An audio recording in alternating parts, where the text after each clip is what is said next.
I'm HelixxVR and you're watching the HelixxVR YouTube channel. I'm going to be reviewing Telefrag VR, developed by Antra Studios for the PSVR and PC VR. I'll be playing on the PSVR version. Telefrag VR is a fast-paced, intense 1 vs 1 first-person shooter strongly influenced by classic 1990s arcade shooters like Quake, in which you sprint, dash and teleport around to destroy your rival.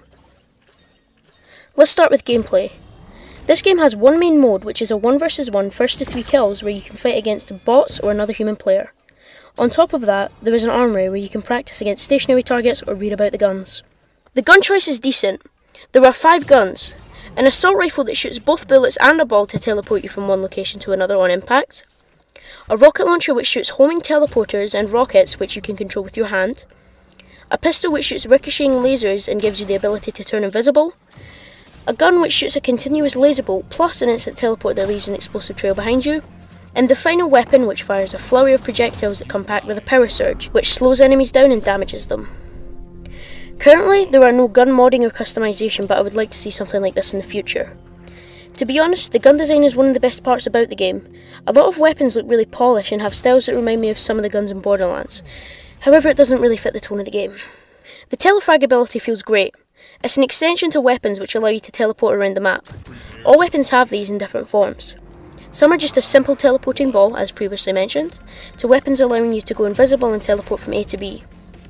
I love the contrast between running and dashing and then having the choice to teleport if you have enough power, as you can see in the bottom right. A fun usage of the Telefrag ability is that you can eliminate other players with it by teleporting inside of them and causing them to implode. At least that's my best bet, as it doesn't specifically tell us this. The servers are dead despite being released in July 2019. Every time I hopped into a quick play it just put me with a bot. This means I can't tell you anything about online connection, etc. If you want to play online, your best bet is to jump into a private game with your buddies. Movement is great. The game uses smooth locomotion with no other choices apart from the Telefrag ability previously mentioned. Where it gets confusing is the button mapping. Moving forward is how you would expect it, the move button. But when you want to actually strafe, you need to press X and O. It's really uncomfortable having to bend my fingers in a weird way while still having to hold the move button. An easy fix would be to use the other controller to strafe. There are no teleporting capabilities apart from the Telefrag ability, so if you don't have VR legs, be careful.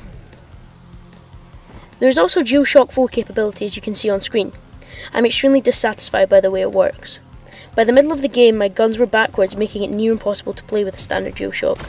I seriously don't know why. While I had issues with the DualShock, the moves worked flawlessly. I'd suggest use them. Aim controller support was rolled out after launch, but I can't personally test it as my controller broke recently. Some stages in the game are oversized for these one-on-one situations. Too many complicated teleporters and some areas are too open. On the other hand, there are 2 maps that are perfect for these one-on-ones. All around, I feel this game would be much better with friends. The game has good challenge in the bot difficulty. Some players may find it challenging, so I feel a bot difficulty setting would make this game much easier for players who are relatively new to VR. Now, graphics are slightly under par. As previously mentioned, the gun design is one of the best aesthetically pleasing parts of the game, though a little fuzzy in a sense. Menus and icons are well designed and pleasing to the eye.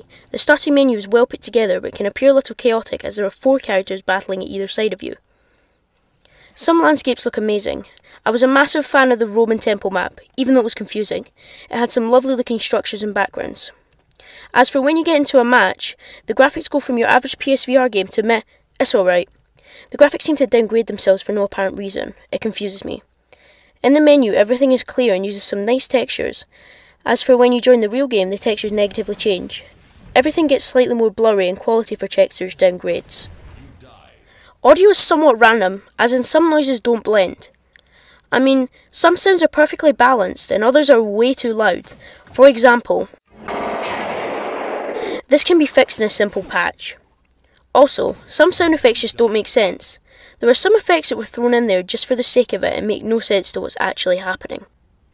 For Telefrag VR, you will be paying £98.99, $24.99 or €24.99.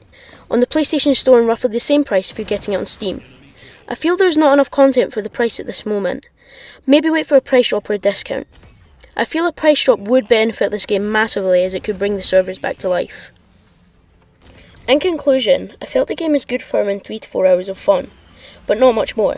The game gets fairly repetitive. There isn't really a story beyond the setting of the Roman Empire never falling, or any campaign or missions. It's just the same fights over and over against bots or humans. I highly recommend if you pick this game up, make sure to have some Move controllers and some friends who also have the game to keep the fun going for longer. While I enjoyed it, I do hope a patch comes out to sort the bugs with the audio and the DualShock. A price drop and some graphical improvements could really improve things. Anyways, this has been Max the Mad Lad from HelixxVR. If you want to see more content like this, make sure to like, subscribe, and maybe even ring that bell to keep posted on all of our uploads.